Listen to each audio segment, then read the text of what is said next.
and archive for historians of empire and nationalism in Africa.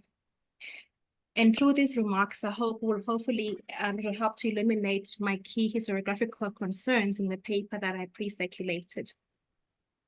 So thus far, I've generally understood the colonial history of Southern Africa from my standpoint as a historian of its hinterlands, in particular of Greater Bechuanaland and its surrounding political geographies. In this regard, I'm interested in the historical trajectories of nationalism as they emerge in everyday worlds of practice, worlds that are concerned primarily with holding people within a moral universe. In this case, what they call Botho, or personhood. My own concern has been to consider the private entanglements and the intimate repertoires of practice between people that locate themselves within these moral universes. My project was biographical, a history of the Molemas, an educated and Christianized chiefly family from the 1880s to the 1950s in Mahikeng, in today's Northwest Province. The Molema archive captures the everyday lives of a frontier society in the 1880s, people of different skin coloring, living together, marrying one another, and together involved in the ordinary transactions of everyday life with its usual contestations and accommodations. By the 1950s, however, the Molema archive is a record of a highly racialized society. In the ruins of a former dispensation of racial fluidity along an open frontier lay the hard categories of segregation and later apartheid, black and white, colored and Indian, and many other so-called tribal enclaves. I identify the Natives Land Act of 1913 and the Natives Administration Act of 1927 as cornerstone legislations to segregate the northern frontier. But it seemed a lot more was happening from below. I came across many contestations between men and women, between fathers and sons, tenants and landlords, over the social arrangements that gave a moral quality to marriage, schooling, vocation, travel, and many other practices. They refer to this moral quality as Botho, or personhood. Also, it is to this word, this vernacular concept, that other concepts of identification became attached. More relevant to our conversation today is how Botho, or personhood, informed the meanings of the new categories of identification that were developing along this frontier, not least the very encapsulation of the Bechuana, or the Bantu, for instance, meaning Black people. These categories originated as different positions along the hierarchy of reputation that was personhood. They mediated meanings and practices of virtue in personal relationships. In time, I came to see how these categories consolidated in the everyday contestations of personhood and came to inform political struggles. Furthermore, unlike so-called political tribalisms in Lonsdale's sense of the word, at least, these categories were indeed rigid reifications, but they were also very mobile. They were dynamic, shrinking and expanding, inclusive and exclusive, all depending on time and situation. Significantly, all of these categories, Barolong, Bantu, Bechuana, Bakwena, and so on, had meaning primarily as a boundary delineating a solidarity of personhood or Botho and claiming a position along its ladder of reputation. They were concerned with demarcating the boundaries of everyday practice outside of which men and women were no longer within the moral constellations that made them persons. What was not personhood was all that was wild, untamed, animal-like, an extension of nature, no different from a door hinge or a tree. Personhood is concerned with a conformation of a quintessentially human existence. It's an everyday category by which Africans are grappling with the questions of their own existence. The categories like Barolong, Bechuana, Bantu, etc. belong to a fluid hierarchy along the existential rungs of personhood. There were also other categories for non-persons, like the Matebele in Masara, for example, who lacked the moral qualifications as persons because their everyday practice did not prioritize the practical repertoires that confirmed personhood. At the same time, the very same categories were being imposed from above by the government through policies of native administration.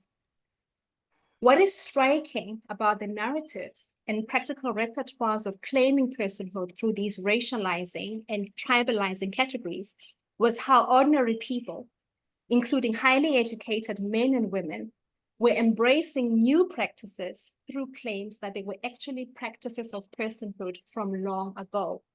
Colonial subjects who were undergoing immense change along the European frontier were experiencing many aspects of this as a continuity, even a new vitality in the existing institutional processes that generated wealth and status in the past.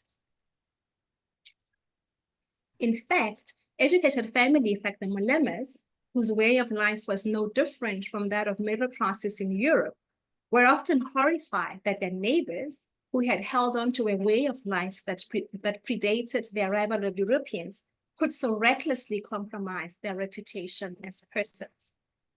It is in this regard that, in addition to the private conversations within families and relationships, we also see emerge various kinds of assemblies, including assemblies of readers, to use Khumisho Moguerene's framing, to debate and discuss the moral meaning of these categories in everyday practice. Nevertheless, there are three dimensions of these everyday practices that I felt the available literature, which I discussed a little in the paper that I circulated, could not help me to explain. Firstly, it was clear that these constructions or these categories often had the effect of strengthening or revitalizing existing institutions by integrating new everyday practices into existing cultural matrices. Hence, in relaying deep disruptions in fields of practice, the Molema archive was also demonstrating immense adaptation to these changes and the rejuvenating effect of new innovations on patriarchal and chiefly institutions. In other words, the colonial frontier was a situation of a dynamic conservatism, where change or disruption becomes an instrument for cultural and institutional preservation. Secondly, there was always a narrative component to the making of these categories, which had to do with dying and living, sterility and fertility, thinness and moreness, and so on. Moving from death to life required an event of reawakening, or at least remembering life at the origin, where these categories, Botswana, Barolong, Bantu, etc., claim to have their genesis at the original time of personhood. That is, before personhood had become sick or atrophied, sterile, or even dead. Well before they gained political traction, these therefore were categories that emerged in private conversations, always conversations of extreme anxiety, that another's everyday behavior was compromising one's own position in the universe of personhood. In other words, these categories were how people struggled, fought ferociously, in fact, to avoid a situation of social death, where one is alive physiologically, but in terms of the unique existential substrate of personhood, may as well be a worm encrusted on a rock. Finally, thirdly, it was clear that there existed well-entrenched narrative and practical repertoires to facilitate the staging of these categories. In other words, there were tried and tested institutional means by which a social stratum could break away and follow a big man, for example, but also integrate themselves into a larger settlement. Again, even as they were becoming building blocks in the official architecture of segregation, these categories could shrink and expand and even have different boundaries and different contexts. Most importantly, in Botswana land, these categories did not become meaningful when the colonial government was imposing them from above through native administration, but rather, or more so, when struggles for personhood gave them moral impetus to navigate new colonial circumstances, especially a severe shortage of land.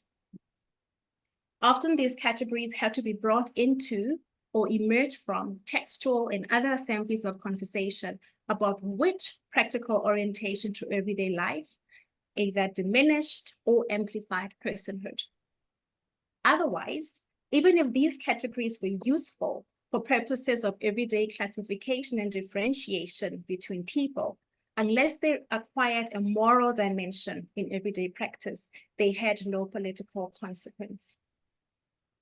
Put together, these strands of evidence led me to the conclusion that unless Africans' own moral and political institutions did not also themselves mediate and legitimate difference through these complicated moral negotiations of persons, the colonial and apartheid projects of racial and ethnic segregation would have been, at best, little more than a political and bureaucratic nightmare, and worst, achieved only through violence.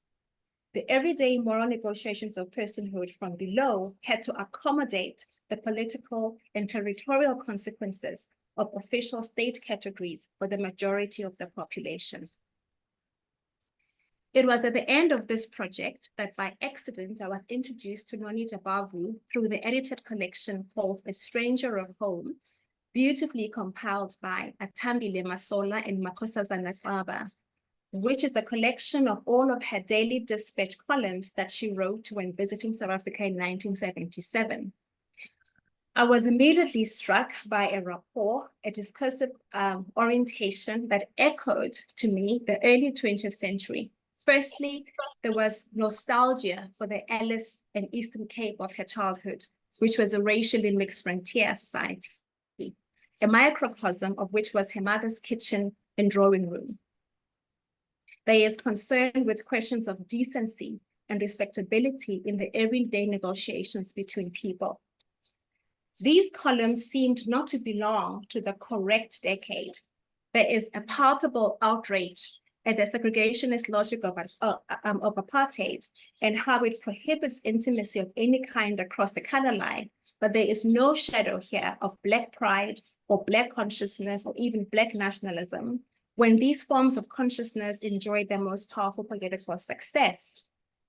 She calls these, like she does African nationalism, atavistic impulses, useless and unhelpful in helping people to connect, to find and establish cultural distinction and moral reputation. She understands these as almost toy ideas, ideas of death and not life. To make sure the point is not missed, she describes herself as English, an acculturated daughter of Western Europe and not of the culturally malnourished Southern African frontier of the 1970s. In my reading, these columns belonged to the catalog of moral conversations on what makes a people that I saw in early to mid 20th century Bechuanaland. I could recognize the moral motif of decency through attachment and the reciprocal transactions of everyday life. I carried all of this then to my reading of her two memoirs, which are the main source of my circulated paper. I was fascinated by her illuminations of how the routine transactions of personhood, what is called in this region Ubuntu, forges ties between Boer and Xhosa, ties so strong in fact that she endeavors to portray the endurance even during the high points of racial tension in South Africa in the late 1970s. Her disenchantment with Black and white nationalism is that they are both ahistorical in their denial of the real dynamics of proximity and association between Black and white in this context. However, despite the fact that Jabavu does not seem to observe this consequence, I think that the very same material that illuminates how Black and white came to become deeply embedded in one another's lives, also reveals how these moral repertoires of personhood fashion difference and separate political identities. It is not that the institution of personhood facilitated assimilation by eradicating difference. Rather, it performs procedures that nativize both groups into a shared life on the land, to the effect that in the end, neither Black or white, Xhosa or Boer can survive without the other. There would, for instance, be no isiXhosa language without the Dutch influences that came with the Boer to the frontier, for example. More importantly, unlike in Bechuanaland, everyday narratives of reputation among the Xhosa in these memoirs reject any conception of an original constellation of the Xhosa people. Rather, she points to how ordinary Xhosa understood traveling and dwelling as two twin practices that have fashioned them into a people of great personhood, a solidarity of reputation. Thus, in the mid-1950s, as an example, a passerby learns that Noni Jabavu and her uncle Cecil Moguerane have arrived at home from England and the Transkei, respectively. And by way of greeting, he says this: "Ah, yes, brother, this household is now a home, with people who have traveled to return to it. Thank God that we people still travel. God gave us feet to use. Would we belong to this South Africa had we not been seasoned wayfarers in olden days? Traveled from afar, not afraid of the road, oh, not we. Is it not Cape Town for this one, Johannesburg for that, 1,000 miles from this border province?" We also see intriguing oral performances of assimilation, like when a stranger explains herself to an audience. There are also accompanying literary practices of compiling catalogs of family, clan, and place names of those people who are making claim to be Xhosa. Anyone, in a sense, can belong by learning, actually teaching oneself, the set of moral routines of assimilation, the oral traditions of presentation to present oneself to the custodians of the Xhosa house. Other practical repertoires of becoming Xhosa include a commitment to the literary vernacular, reading the Xhosa grammar book, contributing to vernacular Xhosa newspapers, and so on. The negotiations of personhood are always about how one lives between the upper and lower limits of a relationship to another. There is moral virtue in being a people who come from as far and as wide a geography as possible, in the flexibility to incorporate other languages and cultural practices, but not beyond a certain point, because then one is swallowed up. One either disappears or tarnishes the ethical universe of isiXhosa. Thus, people like the Jabavus and others were investing passionately in reciprocal transaction with others that at once expanded the demographic reach of the Xhosa, making it a fluid, moving category, but as important were the moral procedures intended to separate and hold apart, to mark the boundaries between Xhosa and others. The point is that deep assimilation of new peoples onto the land here happened in ways that sustained difference, not necessarily as a racial hierarchy, but as more complicated, distinct regional and vernacular identities. These are arguably the political and cultural geographies upon which apartheid and the nationalist narratives it precipitated could assemble in segregationist architecture.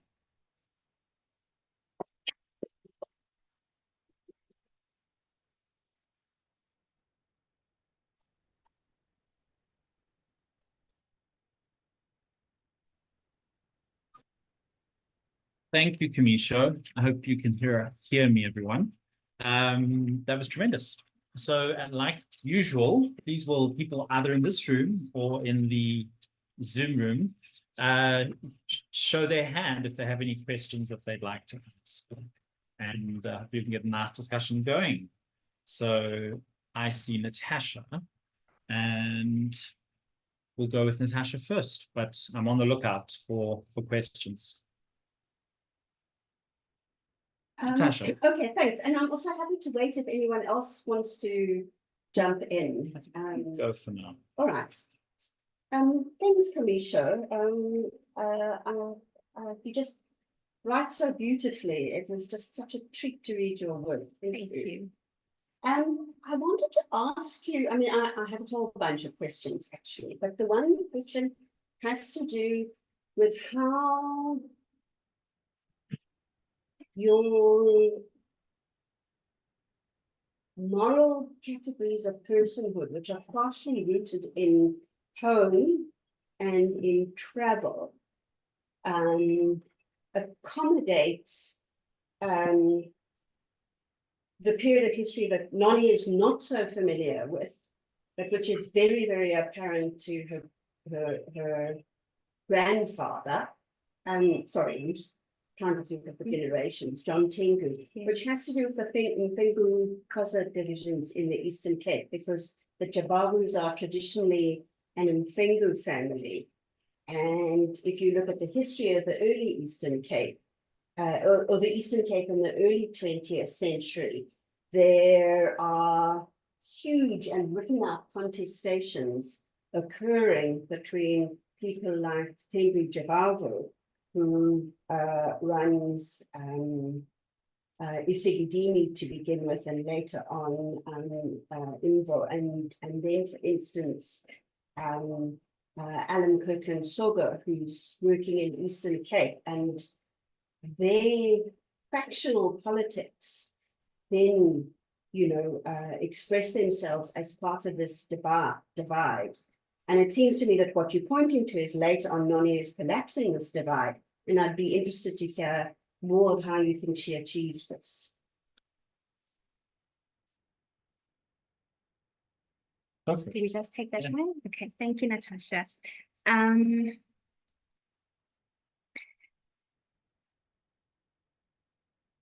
So I would say that she's very clear that the making of a frontier society is violent, and that in a sense, one cannot avoid or escape it. But that's precisely the context that sets up the pride and reputation of accommodation. One almost has to learn by struggle. So that's the one point. So I think in a sense, she sees herself as somebody with a deep historical understanding. And she sees herself as somebody who, in that understanding, has lost the naivete, in a sense that just because people live in the same area, that they can actually be one person. And so she would find it quite easy, I think, to explain the division between Tengu Jabavu and Soga, to say, well, they may speak the same language, they may even look the same in terms of skin color, but do they have the same understandings of value in terms of the transactions of personhood? And I think she tries to find examples of areas or situations where sharing things does not equal to being the same. But the point she's making is time is what helps you. So she has a deep sense that a lot of the problems that emerge along the frontier are to be expected, but that if you were to take a long time period, really go as far back as the early migrations of the Bantu-speaking peoples into Africa, then she says you then see how these tensions and divisions actually help to make a people. Where I think you are right, though, is that she does tend not to, so she makes that statement, but doesn't see the consequence of making a statement like Black people are not the same. If they're not the same, it means that therefore there is a romanticism in the idea that they can all belong together as a frontier society. But I think that this is where we get to this, to disentangle two ways of reading Noni Jabavu. So we can read her as here's somebody who's giving a perspective on the making of South Africa and the different kinds of identifications that come with that. And how she tries to discuss the question of race and racial difference. Or we can read her as part of a moral conversation. She's talking to an audience. So she's actually part of a conversation of ideas about what makes Blackness or what makes the Xhosa. And it does tend to be the case that these kinds of conversations, you always only see one side of the argument. You never get to really see who they're talking to because they're not mentioned in the actual text. So she's addressing a particular concern, I think, of Black politics that is making race, in her view. And so I think there is, in a sense, a decision to mute some of the divisions that historically have come up within these societies, especially between Black and white. Thank you, Khumisho. A question from Atimbile. Atimbile, can you unmute yourself? Hi, can you hear me? Hello? I don't know if you can hear me. Okay, hi. I'm gonna keep my video off. Thank you, Khumisho. I'm still reading the paper. There's quite so many lovely threads that I really am enjoying.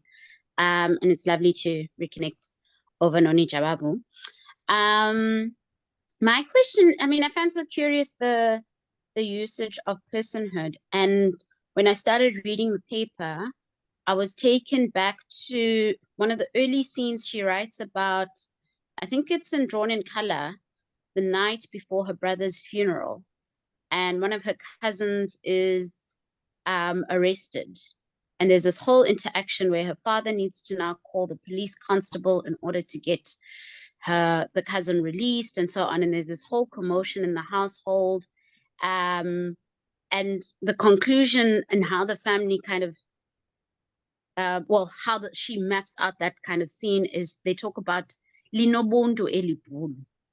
And there is this distinction made between amabhulu and amangesi, and this question of ubuntu comes up, which I find such an interesting thing because the conversation has shifted to contemporary conversations about can white people have ubuntu, and I don't know when that conversation started coming about, but how are you reading that moment in relation to what she's doing with ubuntu in relation to abelungu effectively, and can abelungu have ubuntu, and what is she doing in that moment? Because I've always found it so curious, and it's one of those instances where people read her proximity to whiteness, and how then she is able to read white people in that way. I don't know if that makes any sense. Very much, Atumbile, very nice to have your input. So I do talk about this particular incident, but it's to what's the letter end of the paper. So I don't think you got to it yet. And I try to make the point through it that the point of having these categories of difference emerging from below is in order to have, if I can put it crudely just for now, is in order to have a kind of instrument to be able to discipline others into how they should treat you.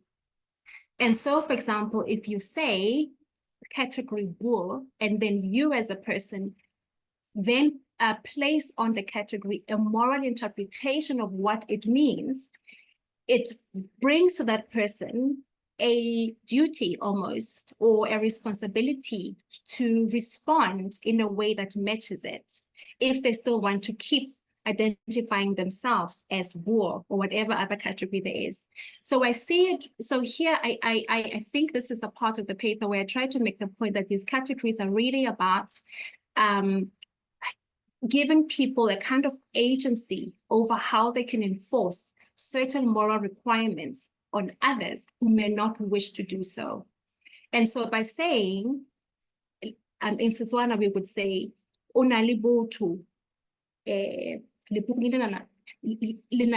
that would mean this war has personhood, and therefore you are placing on that person the moral expectation to fulfill certain requirements in everyday life. And that, of course, leaves it open to resistance from the other side, to accommodation, to interpretation, to rehabilitation, to all kinds of ways. So people are then, I think, are leaving room open to contest and discuss the meaning of the category if posed in that manner. So that's how I try to make sense of that moment in the book. Would you like to come back, Khumisho? No, I'm happy. I think I'm going to read the end of the paper and then Khumisho and I can keep chatting. Great. Ongoing conversation.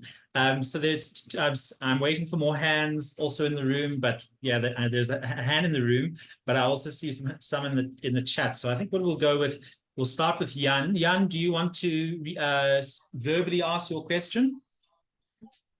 See, yeah. Hi, hello. Yeah. No, I mean, I think it's all right. I mean, Okay, I can see it. I've written down pretty much the Okay. last bit. I'll read it then If quickly. you want to Yeah. read it. I'm interested in why she left the UK in 1934. Also, I'm intrigued by the fact that she went to live with the Gillets in Oxford. Margaret Gillett was a friend of Jan Smuts from their days at Cambridge. And after she was married and Smuts was on the War Cabinet in London during World War I, he used to visit them regularly and they remained friends for life. Arthur Gillett became a director of Barclays Bank when it acquired the National Bank in South Africa in 1926. No doubt the fact that he knew Smuts very well helped. And I wonder how the links between the Gillets and Jabavu came about. These were clearly not everyday people. Interesting that these great representatives of the regime by Barclays Bank helped her. So do you want to go with that and then move on? Yes, thank you very much. I will be honest enough to say I have very little information on the subject. My interest in Noni Jabavu is primarily not biographical, but fortunately there are people in the seminar like Atambile and Kosi Kaba who may be able to answer that question. My interest really in her is in the historiographical and archival input of her work in terms of understanding race along the frontier. Would Atimbile or Kosi like to jump in here?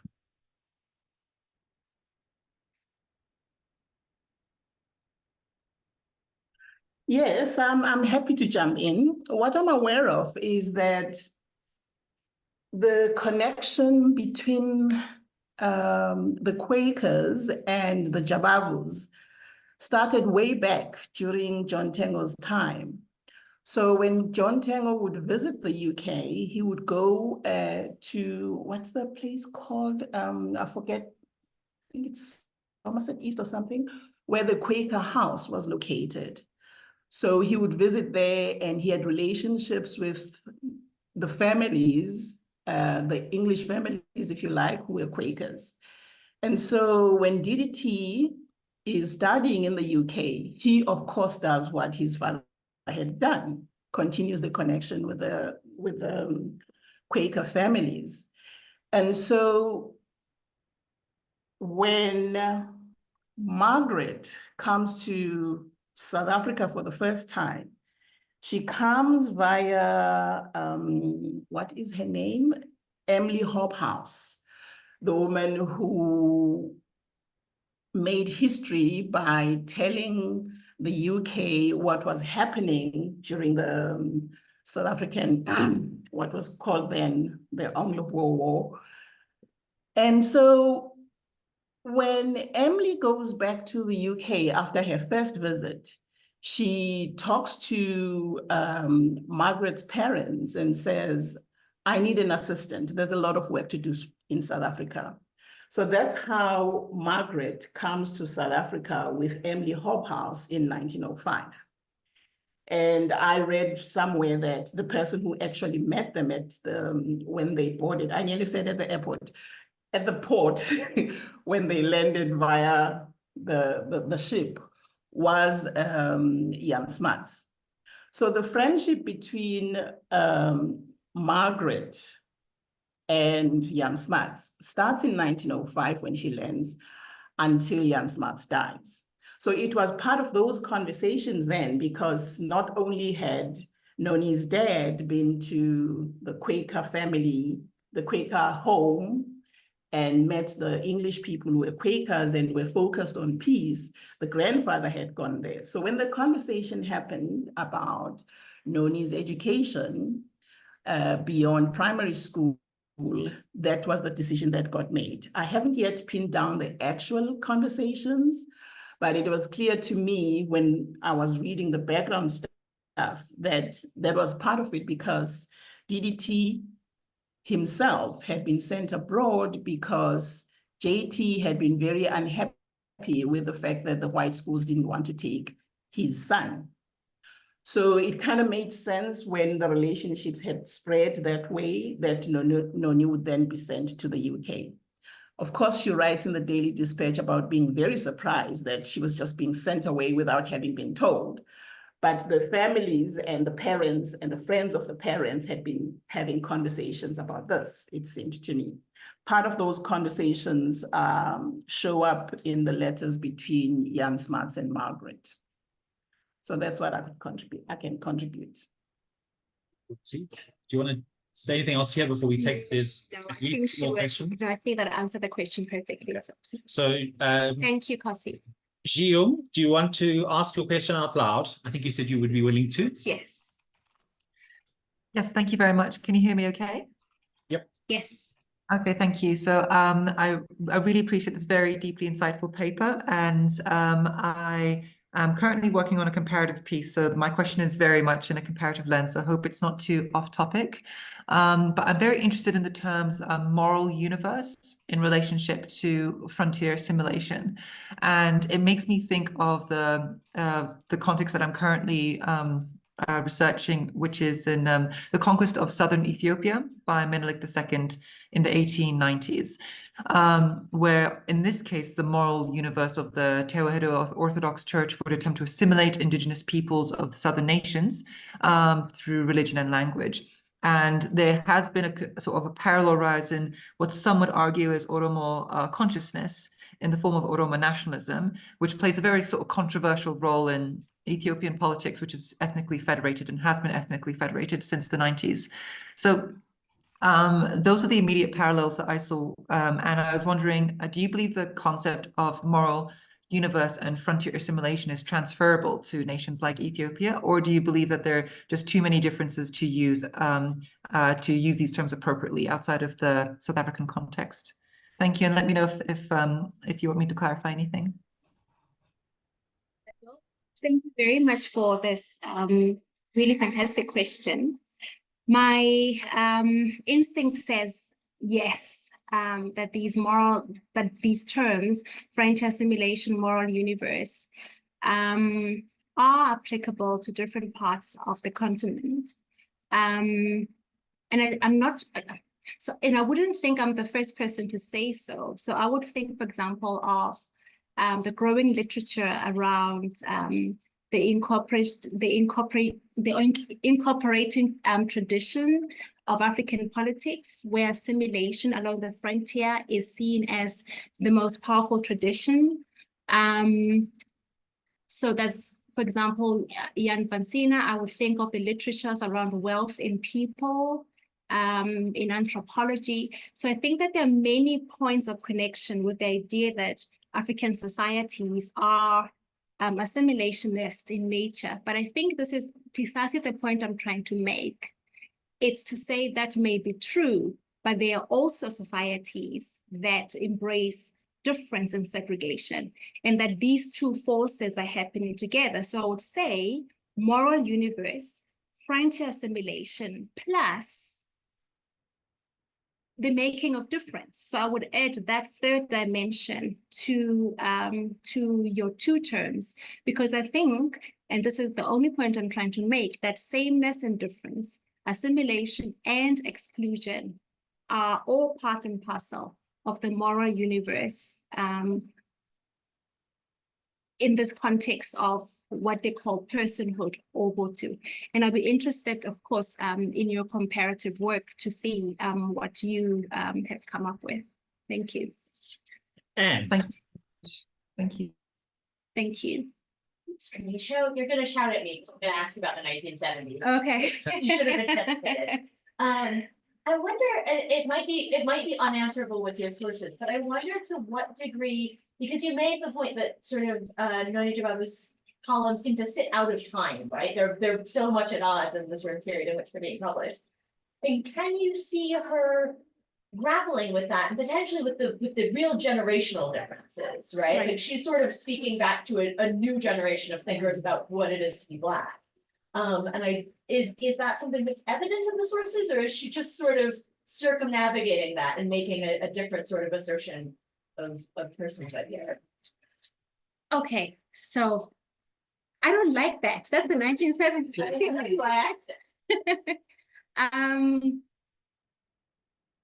Okay, so I do think there is an aspect of generation. If you look at, so let's first begin with the memoirs. I think in the memoirs, it's much more clear that she sees herself as the young generation speaking to the fathers, like her uncles, who she feels are not with the times really in her view of things. So she sees herself as responding to the elders, in a sense. So come the 1970s, it seems to me that her thinking is not, oh, these young people, but rather, oh, alas, the father's argument has won. They have misled and misguided these people. And now look, we have a world of Black consciousness, of this nostalgia, this atavistic, so I think she more or less saw herself as a consistent thinker on a point, disagreeing with the elders in the 1950s, and being consistent to criticize the same argument when young people seem to have inherited it through the genealogies of intellectual culture, and so on. And I think that her concern was, whether it's in the 1950s or 1970s, ideas of Black consciousness or white consciousness were ahistorical. And that if you embrace them, it didn't matter whether you were Black or white, young or old. To her, it was almost a matter of miseducation, that you clearly have not thought enough. But also, she tended to see the ordinary people, the so-called red people in those days, as the ones who, without having been taught, almost had a natural instinct for a non-racial fluid society of reputation, that because they were travelers and they were cosmopolitan. And that is what she saw as reputation. So the columns are really interesting. There's one very interesting columns, which is highly offensive in a sense, because she's talking about Xhosa men and saying, they're ugly. They're not attractive at all. But I think she's making a deeper point. She's saying, you have created a culture that is famished of what is attractive and life-giving, and of what gives people esteem. And so she's, it seems to me that in her columns, as well as in the memoirs, she is directing her criticism at a particular ideology that the older people and then the younger people seem to consistently to be holding and even strengthening between the 1950s and the 1970s. Thank you. We have Lunga, Kosi again, and Faiza. So Lunga. Thank you so much, Dr. What an insightful presentation. I just want to understand, how did Noni Jabavu perceive the relationship between Ubuntu and African nationalism? How did she perceive the relationship between Ubuntu and African nationalism, given that she belonged to the Jabavu family that's been in the forefront in challenging the segregationist policies of JPM Herzog? So how did she perceive the relationship between personhood and African nationalism? Thank you.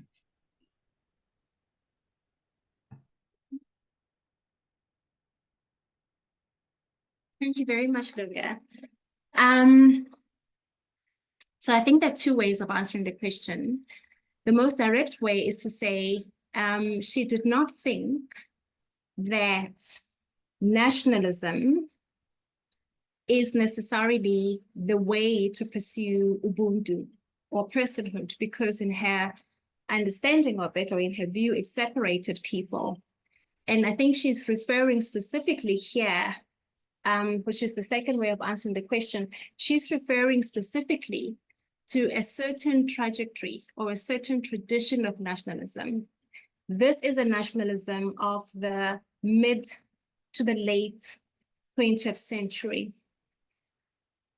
And I think it's important to recognize that this nationalism was important, but it wasn't always the only nationalism available, nor was it always the most important one available.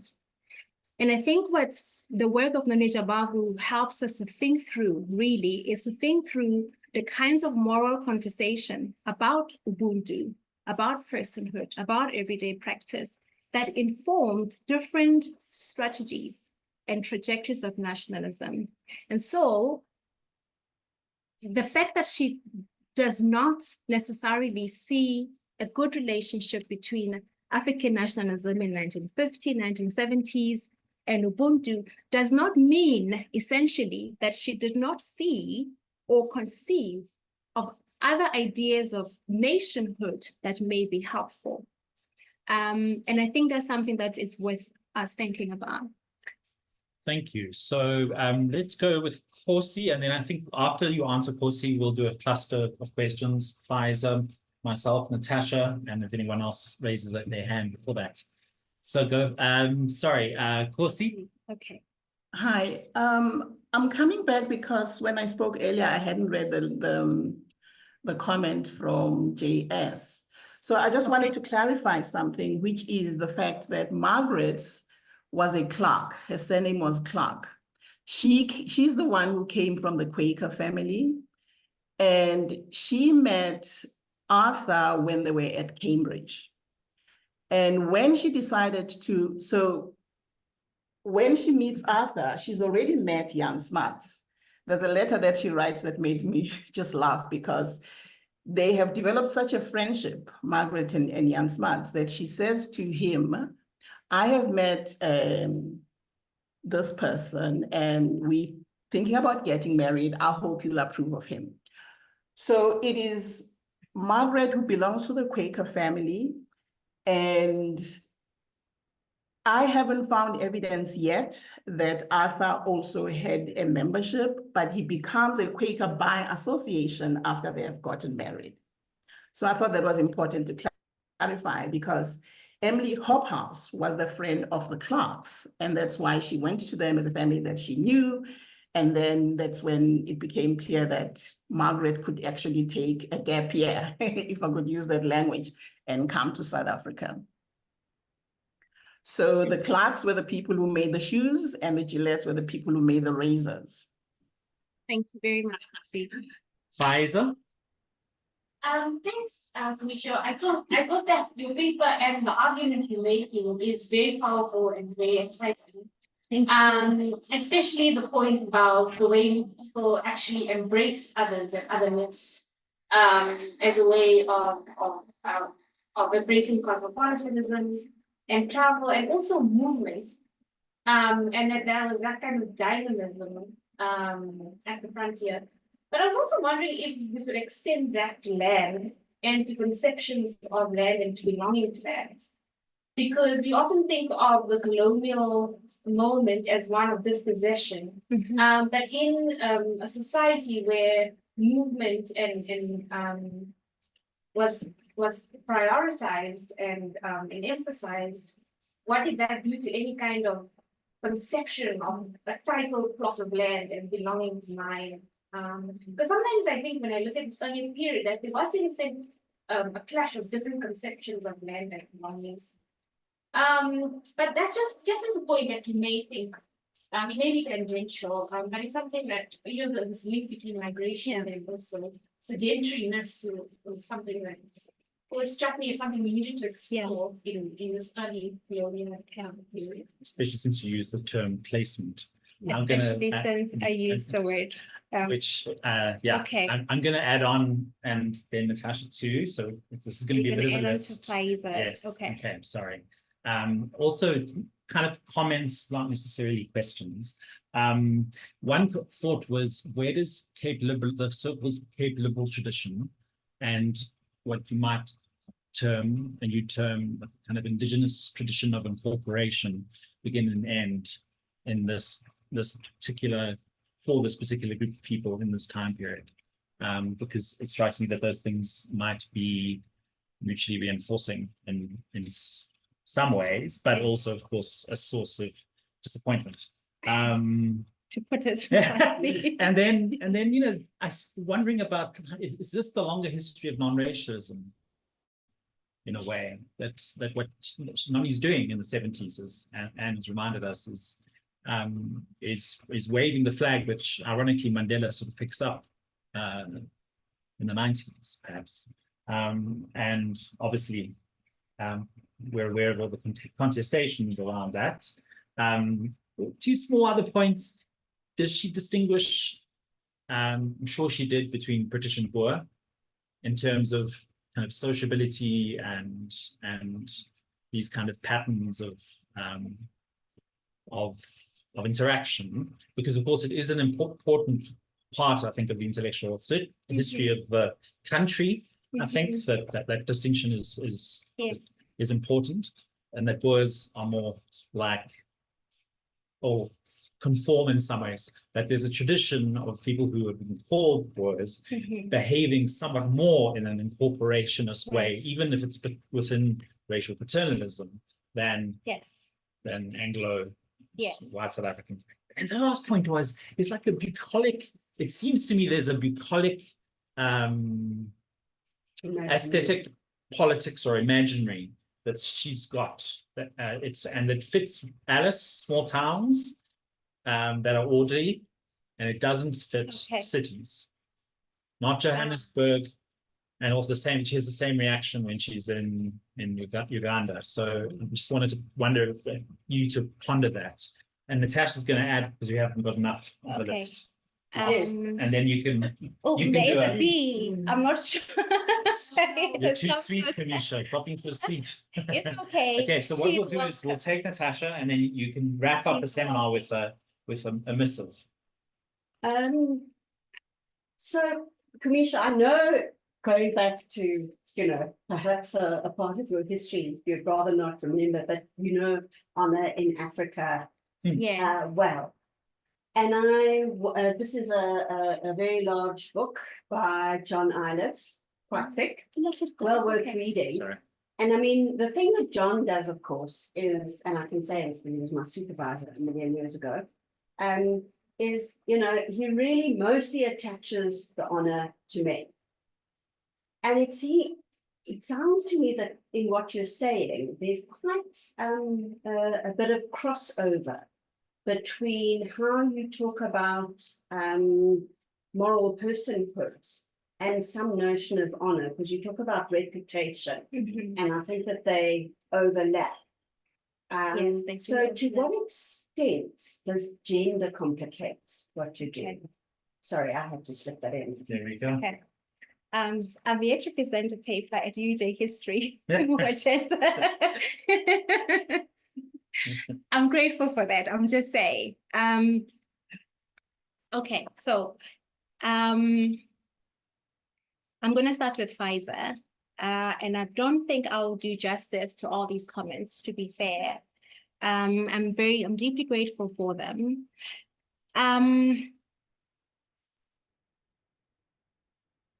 Sensibilities on the land, or dispositions of land. I have to go back to this. I have to go back to John Iliff and the Africans, in the sense that It's the ancestors. it is the ancestors. It seemed to me. It's actually, in case anyone can't see, Natasha's trying to remove Roll a B. a B from Khumisho, from Khumisho's roundabout. You're not being incorporated. Go away. Let's not antagonize. Okay. There we go. No, I think if we leave it alone, Yes, let's leave it will alone. find its Okay, go, Khumisho. okay, that was an epic break. Okay, I should have used that time to think. I didn't. So now I'm again where I was when he left off. I was going to say that I ought to return to John Iliff, the Africans, because if I remember correctly, and if I'm wrong, I'll be highly embarrassed. But anyway, I'm going to go for it. If I remember correctly, he does seem to suggest that Southern Africa historically is a kind of exception to the general thesis of a pre-colonial Africa that had very thin populations and not strong enough state institutions before Europeans came. And that seems to suggest to me that Southern Africa already had quite significant demographic pressure even before Europeans arrived. And so when I think about dispositions of land, and I even think about personhood, I use the word placement, as Stephen has said, it seems to me that Africans in this region had to negotiate the kinds of habitats, to use Bourdieu's term, that would accommodate sharing land as a moral disposition. And so personhood had to do, there are all kinds of practices of personhood, as I say, marriage, etc. But land is probably the most central practice. Land holding for the making of womanhood and manhood, and especially, as Lonsdale has argued about a different context, establishing a home of one's own. And so it seems to me that the whole notion of personhood comes about, or at least historically becomes negotiated around the sharing of land, simply because, as you say, there's pressure on land. And I think that pressure, in my view, happens much earlier. So it doesn't surprise me, therefore, that traveling and dwelling becomes the kinds of narratives that legitimate what it means to be a person. Because you have to travel, you have to get to a place, you have to be allowed in. And so being allowed in, and the whole catalog or list of requirements for when you are allowed in and when you are excluded, then become a very important matter of moral negotiation. So I think that's one way of handling the question. It also links back to the question, of course, on Ethiopia, a very different context. So comparing would also be an interesting way. So I know that doesn't give you the whole answer, but I think that's the kind of route I would pursue in grappling with your very important question. Stephen, you have 6 questions. Points. Oh, Take them as points. You can just say, moving on. Okay. No, I won't say moving on because they are important. Yes, so reinforcing Cape liberal tradition. Okay, so maybe here, and I hadn't thought of this, so I'm just going to follow again sort of instinct. So if my argument is that segregation came out of or was built upon a foundation of how people were making race from below, then I would argue that Cape liberalism would also come from the same kinds of forces. So there would be a mutual reinforcement between Africans' incorporationist tradition and a system of liberalism that allows people to participate on a more or less equal basis in the Cape. So that's just sort of like me thinking on the hoof, just, yeah. The one I am going to skip is this a long history of non-racialism in the I don't know. Perhaps we can think together. Is this, we can come back to that more collectively. I can't think on my feet that quickly. British and Boer. So I was struck by the regional differences between Bechuanaland and the coast, because in Bechuanaland, the Boer is the enemy and the British is a friend. So think of Solomon Placky and his embrace of the British and his deep anxiety about the Boer. But of course, so that's a different frontier of acculturation, whereas in the Eastern Cape, and there's some interesting articles written about the link between between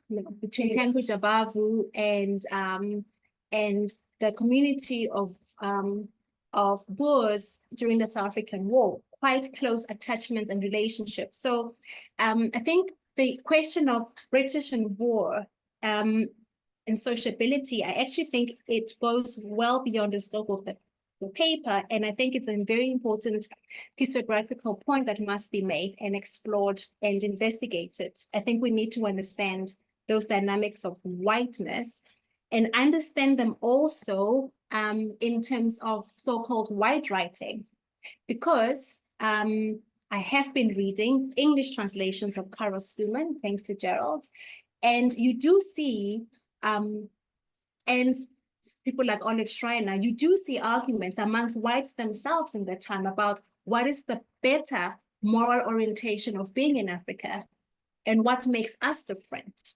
And I think these categories, British Boer, can also then in that sense be understood as moral categories contesting what is the more moral way of belonging to Africa as immigrants from Europe. So I think that is a very, very important question, but I think it's important as an area of inquiry that historians have got to explore.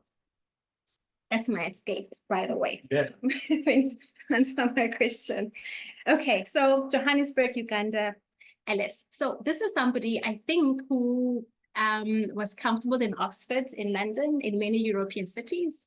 So I don't think that she is, so I think she is, and she actually does spend time in Johannesburg. And she makes very interesting arguments about Johannesburg because she argues, and I would agree with her, she argues the different point, but I think I can make it here. She argues that the dispositions of the countryside, these ways of relating to others spill from the countryside into the city. And so the city is literally held together by people who have learned the dispositions of the countryside. And so she sees, so she doesn't see, so she says, she was first terrified to come to Johannesburg. And that is certainly the same way Saul Plaatje felt, Sipho Malema felt, they hated the city. And so she comes to Johannesburg, she's terrified. And at every noise, she jumps up because she's thinking someone is coming into the house or something is happening. But she then observes, to her relief, that there's personhood in the city and that people are actually applying or practicing the dispositions that she knows of. And she talks very powerfully about women in Johannesburg who are disciplining their children not to so easily be tempted by the ways of the white man who is racist and wants violence. And so she becomes comfortable in Johannesburg because women in particular have made it an arena of personhood. So that's how I would answer your question. I know it's not, I know you're not satisfied. No, I was going to just say to you, just sort of let it float somewhere in your consciousness. Okay, no, thank you. Sorry, please. Yes, we have a final question in the room. Go for it. Awkward of us to do the observe. I just want to ask, don't you think she's trying to rewrite history?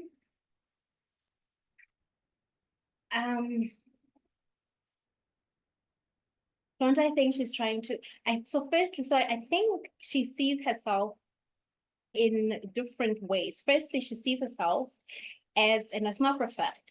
So she's writing at a time when anthropology is quite important for Black people. There are many people writing in different languages, trying to document stories about their people and having them read. So I think she sees herself as an observer.